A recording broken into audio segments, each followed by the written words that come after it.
Well, you can't make this stuff up. So this morning, CNN is saying this morning that Trump might even win the popular vote, and the Harris campaign is now desperate.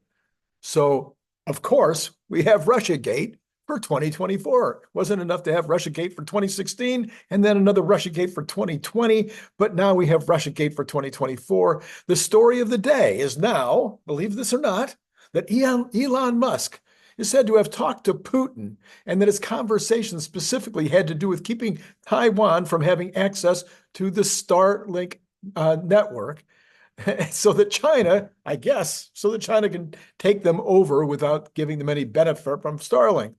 This is making all the regular rounds this morning, and it stinks to high heaven of desperation within the ranks of those who want to destroy Elon because he is helping Trump, and the momentum is clear. Well, here's my take. Maybe Elon is talking to Putin, but he denies it. Number two, or B, Elon is very aware of the Logan Act, so I find it almost zero likelihood that he would discuss anything that might remotely be of questionable subject area.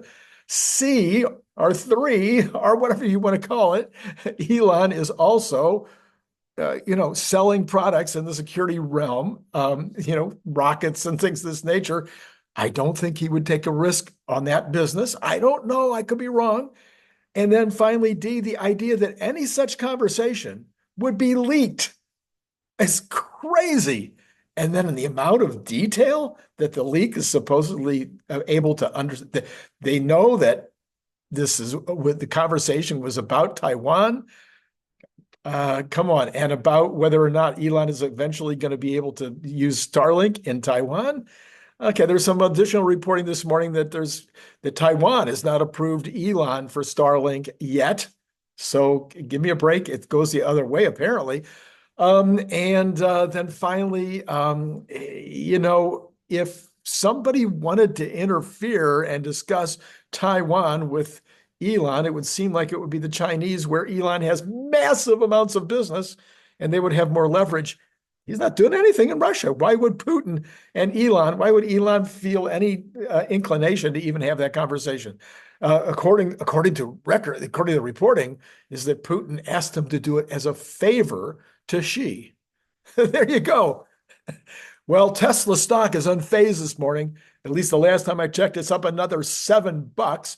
And you would be in the implication after the run up of 22% yesterday that the stock would be down this morning with taking a little breather. But no, it's up $7.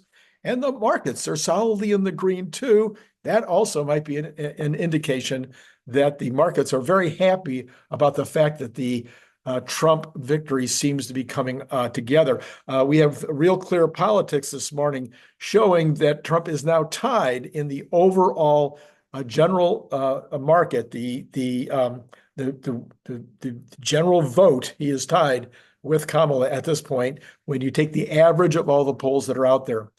Okay, this is from Dr. Simon Godek this morning. He makes this comment. He says, he's Godek, Goddeketl is his handle on X. He says, Keith Olbermann's absurd call to detain Elon Musk for allegedly operating on behalf of Russia is a chilling reminder of what happens when authoritarian mindsets gain influence. This rhetoric is straight out of the Stalin and Mao playbook, where dissent was silenced, businesses seized, and individuals were locked away for ideological reasons. This is precisely the kind of dangerous overreach that Kamala Harris would facilitate with her radical tendencies and disregard for civil liberties. If these types of voices come into power, we should see a future where free speech and private enterprise are crushed under the weight of state control. That's why it's more important than ever to vote against this dangerous trend and protect our freedoms before it's too late.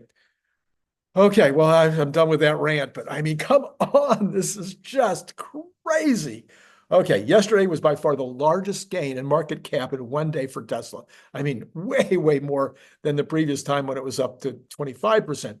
Percentage-wise, it was only number 2 in terms of increase, but back in 2013, the company wasn't worth a fraction of the total market cap increase yesterday at nearly $150 billion in a single day.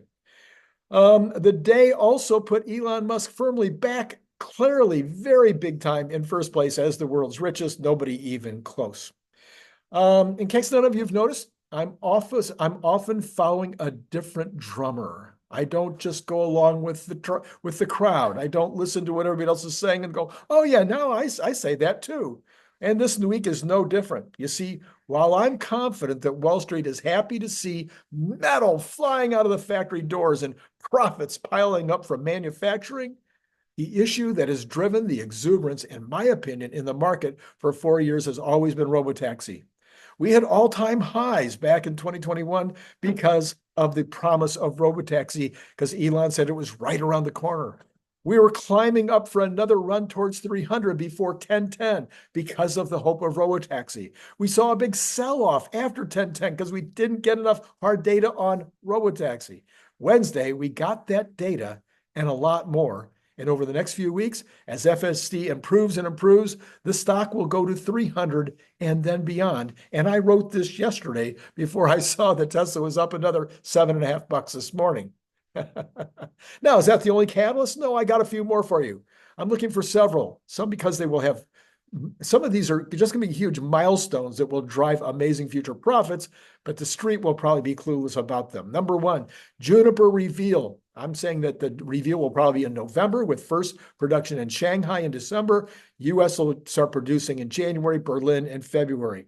The Model 2.5, I think that reveal might happen in December, might be January, first production in Shanghai in January or February. US will be February or March, Berlin, March or April. And those will both move the market. Both of those will move the market big time. Number three, announcing another mega factory, maybe more than one. This might not move the stock, but it should, because each of those mega factories produces way more profit than even a factory like Berlin. Number four, reconfirm 500 gigawatt hours of 4680 under ramp in Reno. We need this to be reconfirmed. Is that facility being built? Are they starting to put those lines in place? Is it still 500 gigawatt hours that Elon is planning to do in Reno? I don't know if that'll move the stock, but it should. But I think we'll have that announcement. I think we'll have that confirmation. Maybe it'll be at the next earnings call. Number five, announce the CATL battery equipment in Reno is operational and ramping, similar to the one above. Now, that's only 40 gigawatt hours, but it would still be significant in terms of the credits from the IRA on terms of batteries and packs. Number six, announce that the lithium refining in Corpus Christi is up and operational and has been certified, and that the product is now being shipped to Austin in order to start using it in batteries. Number seven, announce the 100 gigawatt per year production of 4680 in Austin, similar to some of the comments about this. All this battery stuff is what robotaxi matters, batteries matter, of course cars matter, but let's get things, you got to have the batteries, and the batteries are so profitable. Okay, number eight, any licensing deal. Wait till you hear what AJ has to say about potential licensing deals in our conversation later today. I'm going to just mention that about 3 times before we get done here, because you need to watch that for sure. Okay, any licensing deal, getting more likely by the minute. I'm saying it might be Stellantis. Maybe Stellantis is the one. They were at the 1010 event. So this is from Sawyer Merritt yesterday. He says, news, many Wall Street analysts have already raised their Tesla price targets today. Bank of America went from 265. They went to 265 from 255. Goldman went from 230 to 250. Futon Securities went from 282 to 330. Canaccord went from 254 to 278. RBC went from 236 to 249. Truist went from 236. They went up a whole $2 to 238. Cantor went from 245 to 255. Jefferies from 165 to 195. Wow, they're almost in the 200s. Now here's the ones that are under 200. Guggenheim went from 153 to 156. JP Morgan from 130 to 135. Wells Fargo from 120 to 125. All right, maintaining is Wedbush at 300, KGI maintaining at 276, and Piper Sandler maintaining at 310. Anyway, hopefully that's useful and helpful for you. Jonathan writing He goes under Jonathan Guiteau, G-U-I-T-O, Jonathan Guiteau. This chart implies that Tesla can make $18 million in profit per gigawatt of storage sold. I think the number's actually higher, but I'll go into that on another day, maybe over the weekend. If we eventually if Tesla eventually produces 3 terawatts of energy, that would be a profit of $54 billion a year, not including ongoing maintenance fees or outbidder service. I think it'd be like 3 times as much, okay? That's just a rough ballpark. Tesla Energy is a $1.5 trillion business all by itself, so the stock should be at $500 a share just on the basis of the energy storage future. Okay, intro. Oh, that's me. That's what I say. It's Randy Kirk. That's what it says right there. Intro. That's my cue to say that this is Randy Kirk. You need to like, you need to subscribe, you need to hit notify. Now, why do you want to hit notify? Because AJ is coming. Now, Larry's coming too, and you all love Larry. He's your favorite. I know we shouldn't have favorites among our children, but you all love Larry. Larry's going to be on tonight, but today, AJ is going to be on right around, probably put it up about 11:30 California time. I've already done it. I've already got up early this morning at 5:30 a.m. California time. AJ and I talked about the fourth quarter. And we talked a little bit about the first quarter, the second quarter, but we also have AJ giving us a fourth quarter number, and we have AJ giving us a recommendation. Oh, I'm sorry, it's not investment advice with regard to where he thinks the stock's going to be going over the next little bit. Okay, so if that's interesting to you, check it out. And there's a lot more, way more in that conversation than just those 2 numbers. All right, we have this morning from Market Watch. Orders of U.S. factories, here we go, fell 1% in September, mostly due to fewer Boeing aircraft bookings, and there was little evidence of a recovery in the slump-ridden manufacturing industry.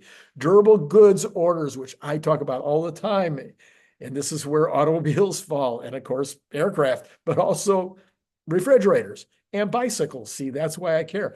Last month, they fell 0.8% last month for the second straight month. The government said Friday. Economists polled by the Wall Street Journal had forecast a 1% decline, so it was a little better than expected. If autos and aircraft are stripped out, new orders minus transportation rose a mild 0.4%. Maybe there's hope for the refrigerator and bicycles sometime in the future. In a bit of good news, another measure seen as a substitute for business investment rose by 0.5%. That's always a good thing to see, especially as we're going into a change of government, probably. Even if Kamala wins it, you will see a strong year next year by April, May. That's my opinion. What do I know?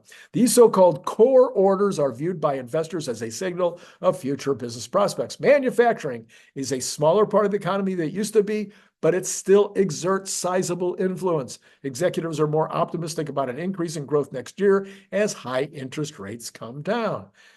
Orders for commercial planes sank 23% in September after a 20% decline in the prior month. Sorry, Boeing.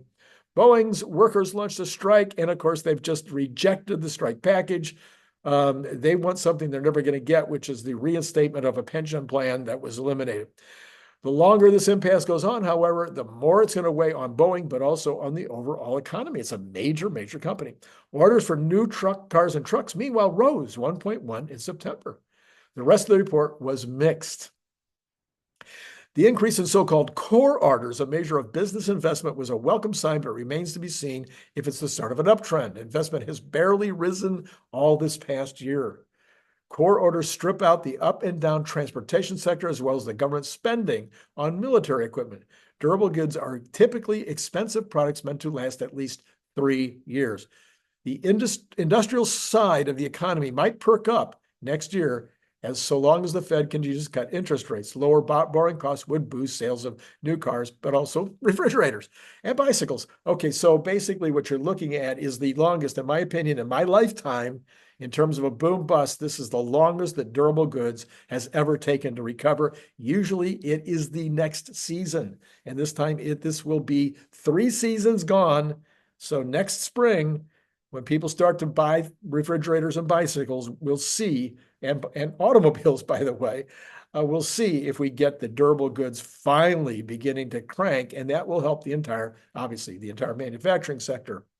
Also out this morning, just breaking, consumer sentiment lifted for a third consecutive month, inching up to its highest reading since April of 2020, April 5 months ago. Okay, sentiment is now more than 40% above the June 2022 trough. This month's increase was primarily due to modest improvements in buying conditions for durables.